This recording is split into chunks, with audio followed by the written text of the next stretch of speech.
dans ce rendez-vous Focus Formation, on prend le mot formation au sens large, et particulièrement large aujourd'hui, très très large, puisqu'en effet c'est la Maison de l'Europe que l'on rencontre avec Claire Manceau. Bonjour. Bonjour. Maison de l'Europe qui n'est pas un organisme de formation. Oh non, pas encore.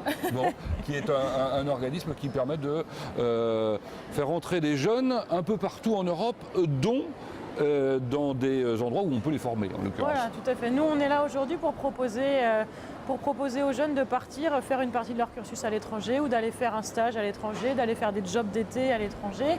Alors, ce qu'on ne sait pas, c'est qu'il y a un nombre absolument incalculable de propositions qui sont faites aux jeunes aujourd'hui. C'est plus facile qu'hier, cela dit. Ah bah ça c'est sûr. Avec de toute façon cette ouverture des frontières de l'Europe, cette simplification des démarches administratives, oui, en Europe c'est beaucoup plus facile. Quel est le niveau requis minimum, j'allais dire, pour bénéficier effectivement d'une opportunité d'aller à l'étranger? Bah, ça dépend de quel dispositif on choisit. Il y a des dispositifs qui permettent de partir sans niveau de langue requis ni niveau de diplôme. Je pense notamment au service volontaire européen, au chantier de jeunes bénévoles internationaux.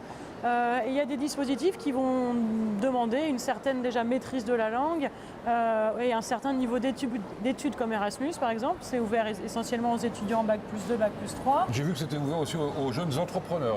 Oui, Erasmus pour les jeunes entrepreneurs. Alors on n'en entend pas beaucoup parler de ce dispositif, c'est dommage parce que c'est très intéressant. C'est tous les jeunes qui souhaitent ouvrir une entreprise dans un domaine particulier peuvent aller rendre visite à un de leurs collègues européens pendant 3 semaines, un mois, pour voir un petit peu comment ça se passe dans un autre pays européen, la même filière d'activité. Il y a beaucoup de jeunes Sartois qui partent à l'étranger chaque année? Oui, il y en a. Oui, il y en a. Alors après, c'est vrai qu'il y a beaucoup plus d'étudiants.